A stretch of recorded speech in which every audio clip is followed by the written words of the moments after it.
Welcome back to the Take Your Power Back weekend, brought to you by the Andrew Goodman Foundation.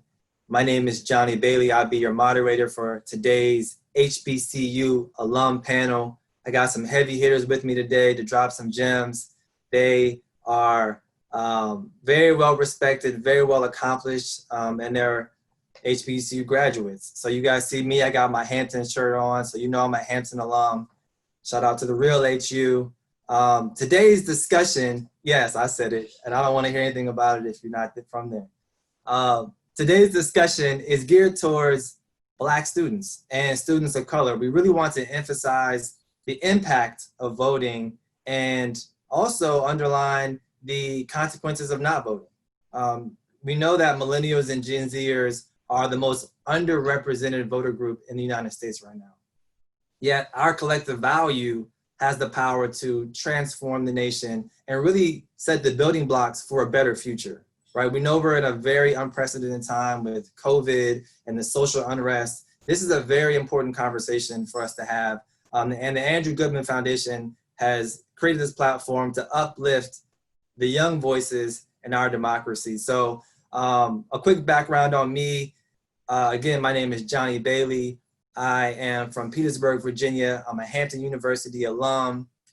Started off in the sports industry, worked at Nike for a few years. Now I am currently an entrepreneur, the founder of the ShineHard family, where our mission is to close the racial wealth gap. And I'm also a digital coach for Google. So I'm very, very passionate about the work that I'm doing for the Black community. I'm happy to be a moderator. And I'm going to throw it over now to Maura to introduce herself, and then over to Ricoveli to introduce himself afterwards.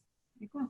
Hi, everyone. My name is Maura Chanz. I am a graduate of Spelman College. I came out in 15, but I'm actually class of 2016.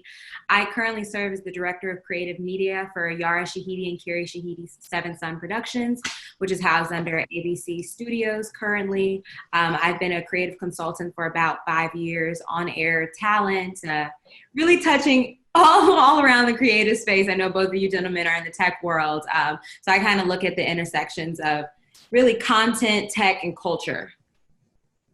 So that's a little bit of me, and I'm very happy to be in this conversation with you all. Dope. That's amazing. I think I may be the only actual current student that's a part of this right now. So that's an honor and a blessing. My name is Spelman. I'm a rising senior sociology major at Morehouse College, based out of Atlanta, Georgia. Professionally known as DJ Ricoveli, of course, one of the top ranked HBCU DJs in the nation, ranked by HBCU Buzz. So definitely want to extend that shout out. As of right now, I'm currently serving as a sales intern with Amazon Web Services, working with a team based out of Seattle, Washington. And yeah, I'm very excited to be with you all today. Dope. So we have the current student, the recent grad, and then I guess I'm the old head. I don't feel old, but I guess the chips land where they fall. So before we get too deep into the weeds, we know that 2020 has been a lot. I mean, it has been a haymaker for so many of us. I mean, businesses have changed. Our schedules have been uprooted.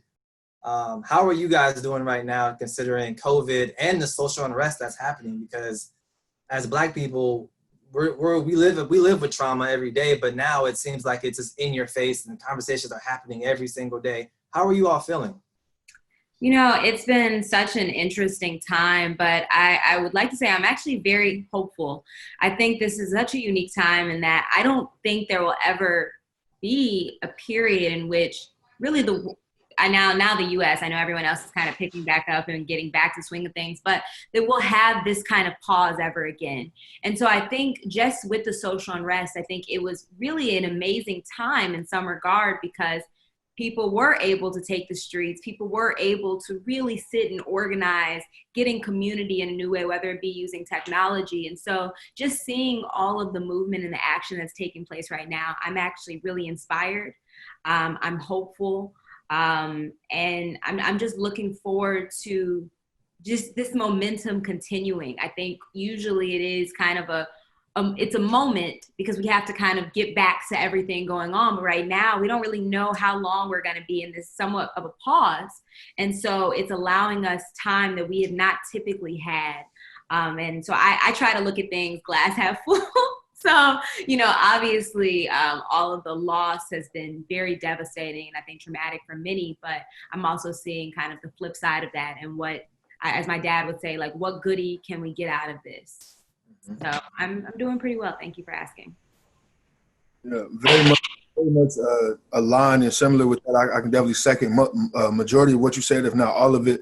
Right now, I've just kind of viewed this time as one, the advantage that I tell everybody that we at is we're not alone. You're not the only person stuck at home. You're not the only person with limited, reach and limited, accessibility. So what are you doing with this time to get ahead so that when we come out, you are more informed, you're a little bit more educated, a little bit more involved, right? So, and for myself personally, just taking some time to, have the opportunity to just take some rest, for one, as a DJ, as a motivational speaker, as all the different jobs and roles kind of come together, student, amongst other things, intern, sometimes that can be very overwhelming, especially when you have to deal with the, in-person day-to-day basis types of things. Even just us not being on campus, that was a blessing for me because as someone who's always very active, always, well connected with the student body, sometimes that can become draining and overwhelming because me being the type of person where I'm always going to want to, socialize, always going to want to engage with my brothers and sisters on campus. Sometimes we do need that space and to give ourselves some time. So I'm very grateful for this time. It's really allowed me the opportunity to do things, within tech or electronically that I wasn't exposed to necessarily doing in the past. I had never DJed a gig in Chicago from Atlanta. That was something that I wasn't thinking about. But now, we have those thoughts in our head and we know there's other ways that we can do things. So I'm very grateful for that, to say the least. Yeah, man. And to echo what both of you said, I think this is the dream that people say, well, I wish we could freeze time. Well, hello, time has officially been frozen. And there's definitely a balance of improving yourself and, putting the axe to the grindstone and trying to create something right now. But I think there's also a balance of taking that time to reflect and to rest and to focus on self-care. And finding that happy balance is what we all need for mental health, because as we all know, mental health is also something that Black people are affected by. We're afflicted by that because of years and years of trauma. So making sure that you are doing the things you need to do to stay healthy mentally and physically are very important during this time. So kudos to you two for managing that. And now I want to just kind of transition into some of the voting conversation, starting with the history of voting in America and a history of the Black vote. Yeah. So I'm kind of a history buff, so let me know if I need to add any context to my questions here. But just for context, to start, voting began in 1776 along with the Constitution, where just white men were given the right to vote. Black men did not get the right to vote until 1868 with the 15th Amendment, and Black women really didn't get the right to vote until 1965.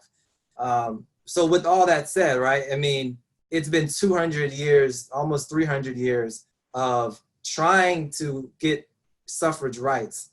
For you two as Black Americans, what does the right to vote mean to you?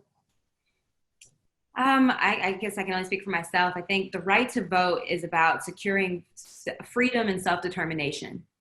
And I think that's kind of how I've always looked at it. I know that there is obviously a lot of issues within our system overall, but getting to be a part of, it's the decisions that are being made by voting in from people at office, no matter, if you're voting at the primaries, general election, whatever, if you're doing state voting, as well as just your actual city, but making sure that you are getting to be active in your own freedom and really your own experience, how you get to experience living in this society. So that's what voting has always meant to me. For sure. Definitely to echo that, everything that you said and more, because I definitely don't want to become redundant and repeat that. But I think to add to what you said, I look at it from the context of lifting every voice, right? That's something that is very prominent in the Black community, something that we historically have taken and kind of lived by and ran by. But what exactly does that mean to the Black community, to lift every voice and to feel that sense of unity and empowerment? And I think that's what our right to vote gives us. It's that voice, right?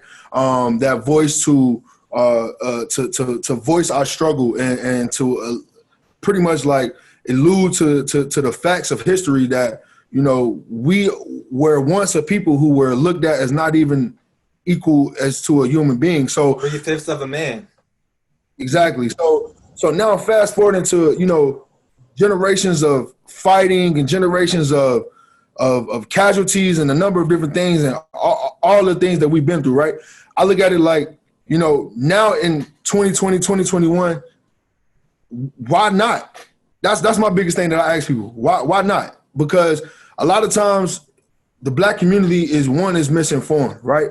I think that's the initial struggle that we have when it comes to having these types of conversations is we're going off of how we've been misinformed for years and years at a time. Imagine generations of misinformation, and then here we are as the millennials who are looked upon as the ones who are going to go out and change this world, the ones who are going to go out and break the barriers. But it starts with our rights, right? And understanding our rights and how important it is to vote. Like that's really always been my biggest thing. People fought and died for this, you know, and like when you really begin to like think of how cruel this is, I would definitely like to say condolences to John Lewis, who just passed, who was a very prominent figure who we saw before our eyes, literally from civil rights movement to what we've been dealing with in recent months. And I'm sure that we can all agree that there's some alignment in the things that we've seen from the 60s and even hundreds of years ago to what we're still fighting with today. So I think all of that just speaks to why it's important for us to vote. I mean, look at the leadership that we're under now and some of the things that we're facing, you know, some of the slight inconveniences that Mayor Keisha Lance Bottom has to deal with recently, for a prime example. I think also, and I'm gonna wrap it up with this because I could tell I'm getting a little bit lengthy in my answer. But I just want to pinpoint the fact of how important it is for our local voting as well, right? Look at our governor here in Georgia. Look at our governor here in Georgia. And he stole that, but that was a stolen election. We did vote for Stacey. We good.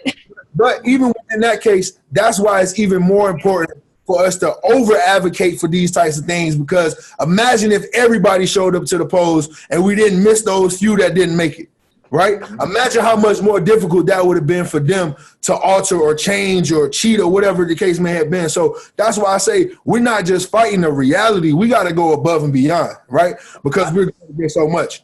I think that's well said, that we know our voting rights are under attack. And if we're not active in mass numbers, then we can easily be undercut, undermined by the system. So with that energy, do you feel like the right to vote is a form of activism? I would definitely say so, because when you think of what it means to be an activist, you have to be active, right? Mm-hmm. That's just a part of it.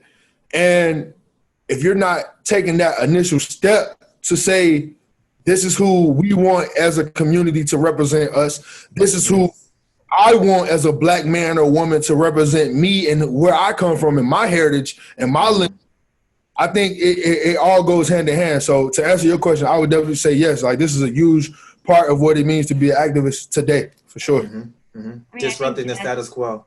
Absolutely. I think kind of just thinking about the definition of activism, which is bringing about that political and social change, that I think that voting is probably just at the foundational level of activism.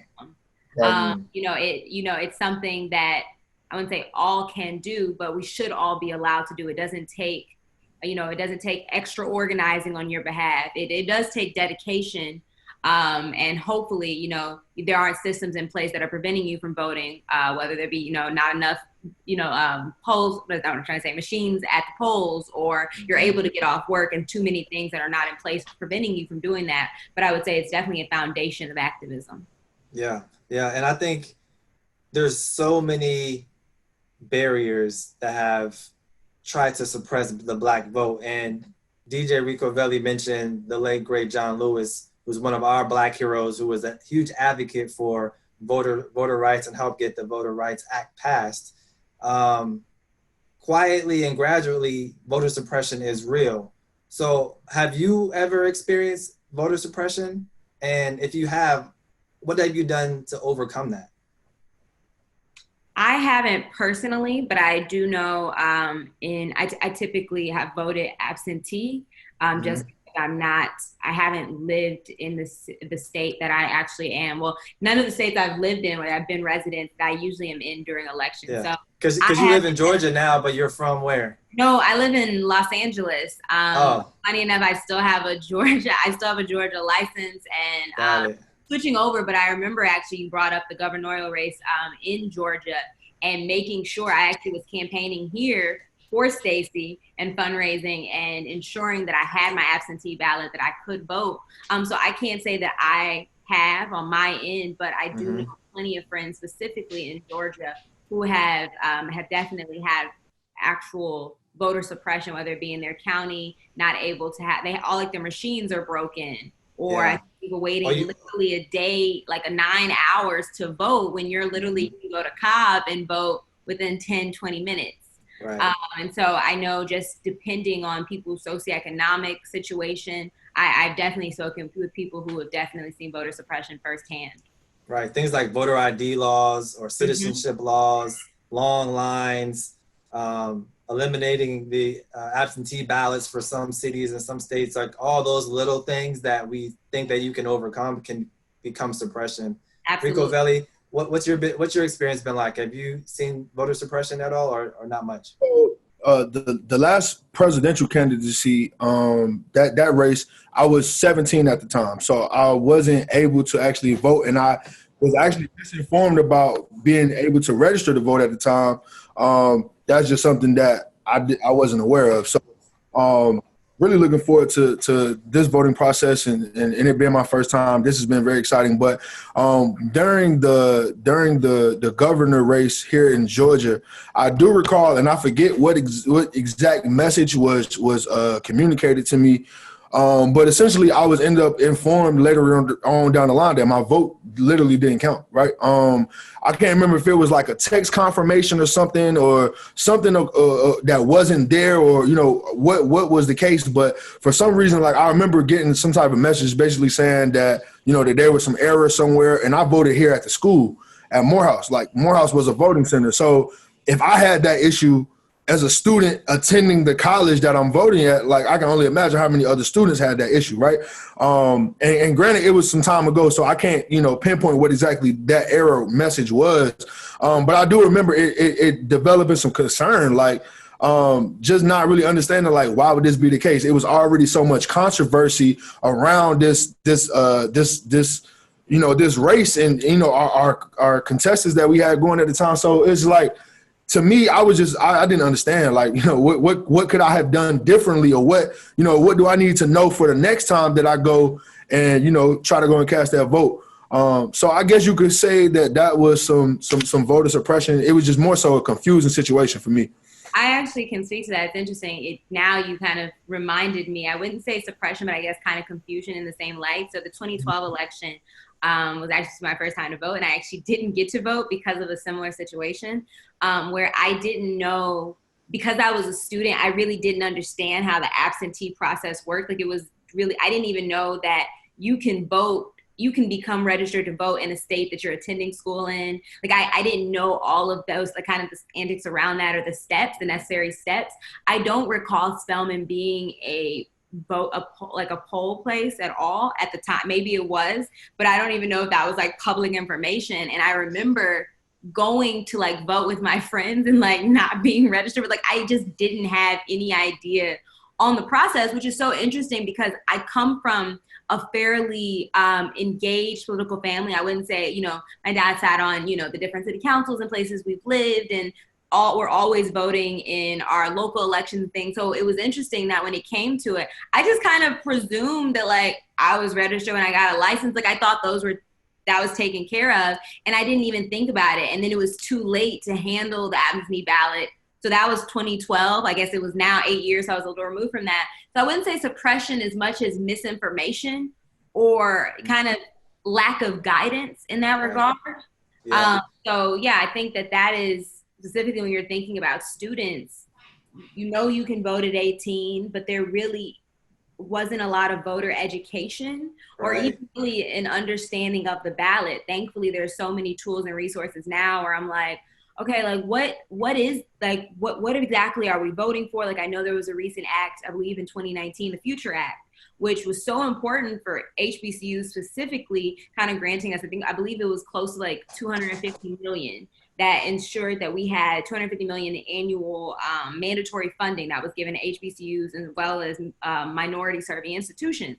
And that was an act that was presented to the House, but it was so many things that like, I just simply didn't know. Like I didn't know what was on the ballot. I'm like, I'm a Democrat, like, okay, like, you don't really know much about the candidates, and it comes a time in your life where it does become something that you have to be an active participant in a little bit more, learn a little bit more, take the time to learn about people's, just their plans. What do they intend to do? I think a lot of people are like, oh, the Black person, this has my best interests at heart. And I'm from Chicago, and I've been hearing, a lot of pushback regarding the mayor, and people are, especially from our generation.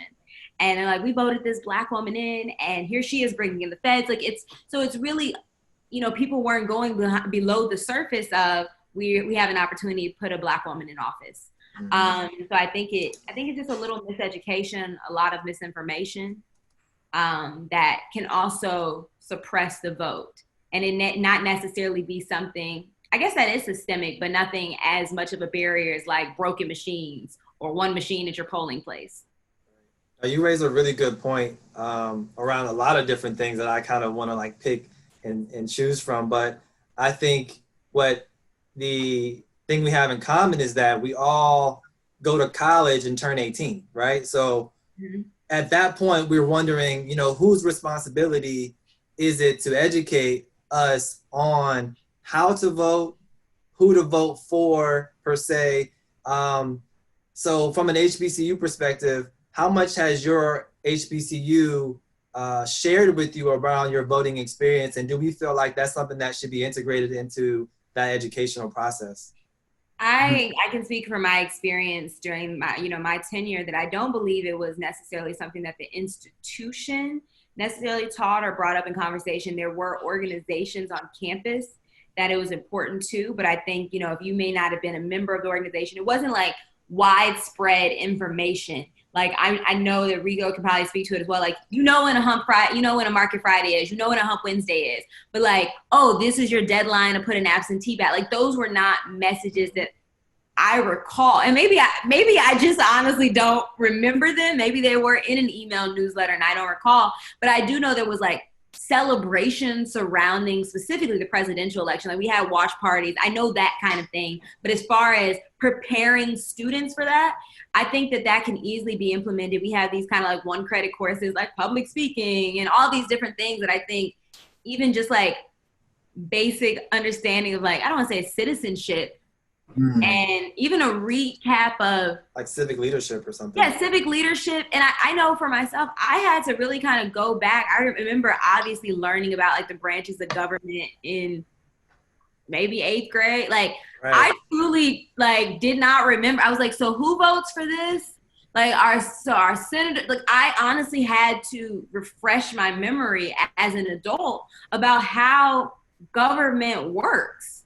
And who can enact different things. Like it was interesting recently speaking to COVID, and you mentioned Mayor Keisha Lance Bottoms, and she being sued by the governor for mandating her city to do something. And I'm like, wait, so does the mayor not have this power? Like, so who runs this? How does this all work? Like, I'm confused now. I just didn't know. And it's like, oh, okay, it's not just important that I vote in this election. I have to vote for this because that affects this. And this particular county figures out the budget for this, and that decides how much goes to your children's after school program. Like it's so many pieces to it that I'm like, at 18, I don't know if you just need a refresher course to be civically engaged.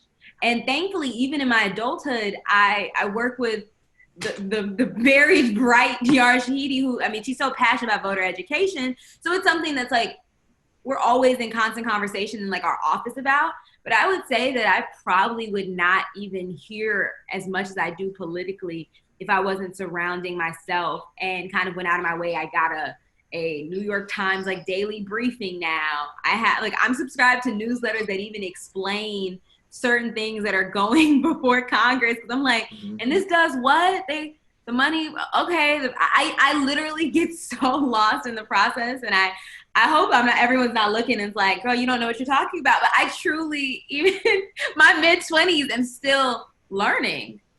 I appreciate you for opening up that window there, because to be completely honest, like, I feel like there's still a lot that I don't know, still a lot that I don't understand, and I'll be the first to tell you, like, yeah. So my biggest thing is that very much similar to, like you said, and I think the most recent incident that transpired with Mayor Keisha Lance Bottoms and Governor Kemp is, one, we didn't know that was a possibility. Like, we didn't know that was something that could be done, rightfully so, right?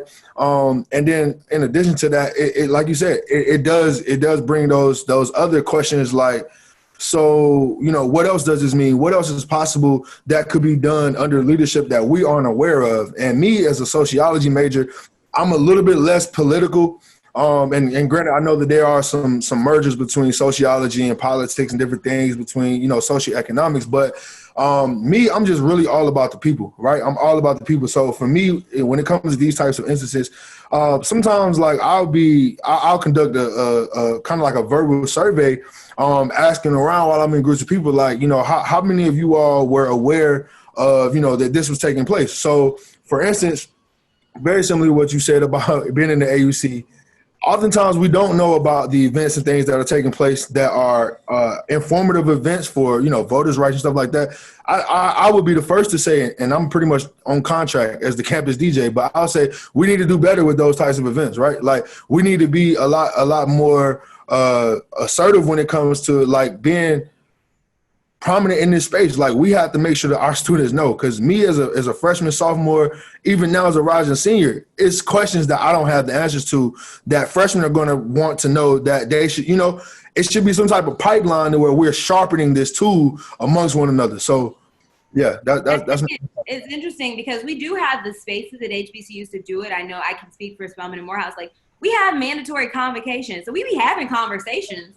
Like, right. We have things that we have to go to. So I think that schools can kind of utilize some of those type of events that we have to sit up here and listen to this speaker. Like, these can be, especially when it's gearing up for elections, whether it be just an understanding of the ballot, how to vote down ballot, just so many things that you're just kind of left. I feel like a lot of adulthood, you're just like left to figure out on your own. It's like taxes. What? How do what? Like, I didn't know how to pay off my student loans. What? When? How to buy a house. What? All those questions that we don't necessarily learn in school. Our parents may have been miseducated, so we're all learning on osmosis as we go. But let that be a call to action to all you students who are watching this right now, that you need to make that a part of your conversations. If y'all having convocation, if you're in organizations, if you have a broadcast system, you're the DJ or however you're disseminating information, make civic responsibility a part of that conversation. Voter education, make that part of your agenda. So I want to get through, we have about 7 minutes left, and I have a few other great questions for you all. Thank you for such great engagement and authenticity. One, I want to ask around who we vote for as a community. I don't have to go super deep into this, but I want to just touch on how do we decide who we vote for? Because we know that 20%, 24% of the Black community is going towards the Democratic primary. And I think sometimes the Democratic president or elect thinks that they have the Black vote on lock. Now, there's people who say that we hold the Black vote hostage and go for the best candidate. Or do you feel like the Democratic Party has our best interests and that's who the Black community should go with? And let's make it really short, succinct answers, but dive in on that. Let me know how y'all feel about that for HBCU communities. I would say based on, I believe, kind of the, I'm literally forgetting the word. What do you call it? You guys can edit this piece out, but what is a candidate has there? It's like their plans. What is it called? It's Their platform. Yeah, okay. So I would say just in reading platforms for both Democratic and Republican candidates, I think it comes down to really understanding the nuance of things. A lot of it, I would say, is pretty neck and neck. I do think it's assumed that the black vote is on lock by the Democratic Party, but I think you have to take it a step further and really kind of look into certain things. And I look for intersectionality. I think a lot of times so for me, I'm like, okay, well, if the LGBTQI community is good, then I already know the Black community is going to be good. Like, I'm looking at the intersections of all of these pieces. And so I really now am taking the necessary steps to kind of read between the lines and look beyond parties, because I think I really don't feel like there's too much difference. Yeah, and this year, we already know who we're not voting for. So the question I was asking was more for like local, state, and maybe future presidential elections. But Ricoveli, what's your take? My biggest thing is and to not get into the specifics of, like you said, just who's in this, in this running, but just what are we looking for? What do we want in our ideal candidate, right? And so for me, very similar. We gotta look at that platform. We have to listen to what they're saying. Why, like, tune not just the debates. I'm talking about private interviews, like understanding their background, understanding like what their moral wants are, what their understandings of where the world is right now, what the world needs. Because in the grand scheme of things, like, of course, we want that representation for our Black community, but one, it has to be right. And it has to not just come from a place of, I want to do this because I feel like I have to, but like, wanting a candidate who genuinely feels that it's their job to protect and serve, or to really like foster our representation of our community. So I think that's the very important thing to me. Even for instance, we are going to throw names out there. Joe Biden, for instance, right? Our Democratic candidate who we have on, was served as vice president to our guy, my president, Mr. Barack Obama, right? But then he released a statement that said something that just kind of threw me off, right? And I'm just kind of ended on this, but this is a prime example of what I'm talking about. Joe Biden, great dude. He has a pretty solid background. Our connection with him is mainly through, Barack Obama, but that alone, gave him that credibility to feel as though he was going to be our next or most, sought after, candidate. So with all that being said, he released a statement saying something about along the lines of, and I saw the actual video, so it's not just the wording that I was exposed to, but he said something along the lines of like, if you aren't Black, if I don't get your vote, or, something. On the Breakfast Club, he said that. Yes. On one of the largest multimedia platforms that holds and gains our attention as the Black community, you got to watch what you say and how you present those types of things. Like, granted, he could have really meant that from a near and dear, like very humble and meaningful place in his heart. But it even comes to the delivery of the setting that he's in and how he presents stuff like that. Like, I'm always thinking, if you would say something like this publicly, what are you saying in private? So I don't know. I'm very critical and analytical when it comes to different candidates, because I know, for lack of better terms, BS, right? It's real. So I think that's my biggest thing, because I like to dig a little deeper and just understand a little bit more about the person. I agree. I think his comments were a bit tone deaf, especially in this social climate. So Biden has been shooting himself in the foot, but, we don't have many better options. Like that said, it's the best of two evil. That's why I'm like, okay. And I've experienced highs and lows. Like, my first time voting was, my second time voting was in 2008 when Obama got elected. It was my senior year at Hampton. And that was probably the best experience I've ever had in voting and feeling like my voice made a difference. And then my lowest point in voting was 2016, where I live in DC and I live in this kind of crazy neighborhood in Northeast. And it was silence. Usually it's like dogs barking, cars, people screaming. That night, 2016, when Trump won, it was dead silent. And I went to sleep, woke up depressed. And with that being said, like, the election has that much impact on our country, on our communities. Why do you guys feel like voting leads to change in America, or does it, do you feel?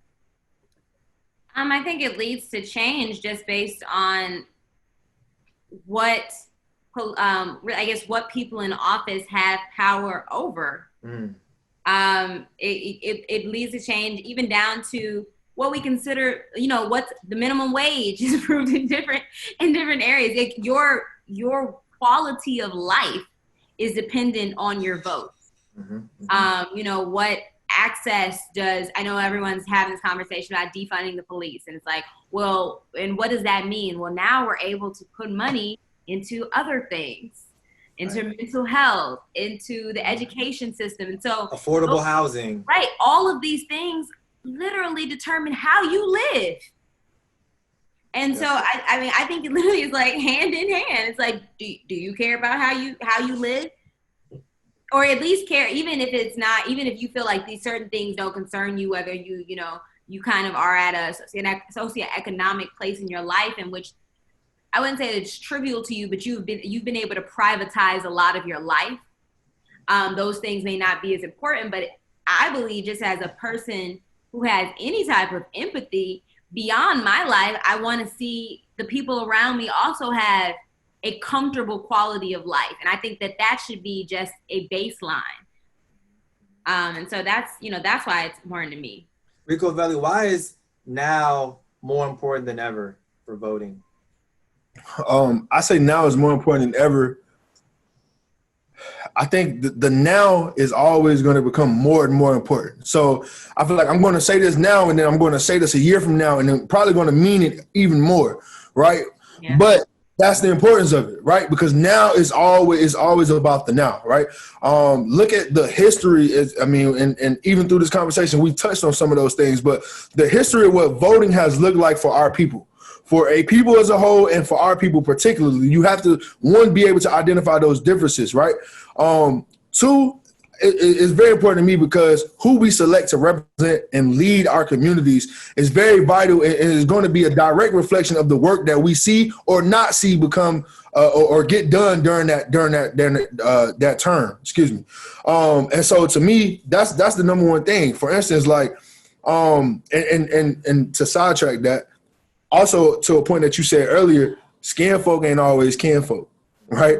So I think it is important. I think it's even more important to know who you're voting for and why you're choosing that candidate. So yeah, voting is very important, but voting in the right direction is even more important. So I wanted to kind of like reiterate that, because sometimes we think certain folks are for us. They may look like us. They may understand some of our, struggle and different things, but they're still working against the grain. So yes, while voting is very important, I think it's even more important to, evaluate the candidates, know a little bit more about who they are, what they do, and what they plan to do, whether that's, within your community at home in your city or county, or if that's with the nation.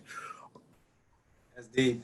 So a few takeaways from this conversation for all of you who are watching. One, remember that people have died for the right to vote. Black people have gone through years and years of pain and trauma and oppression for your right to use your voice at the ballot. So get out there and vote. It's a form of activism. Number two, make civic leadership and responsibility a part of the conversation on your campus, whether it's in your fraternities, your sororities, at your student leadership groups, whether it's just in the student center. Have that conversation, because now is more important than ever. And lastly, educate yourself on the platforms of the candidates.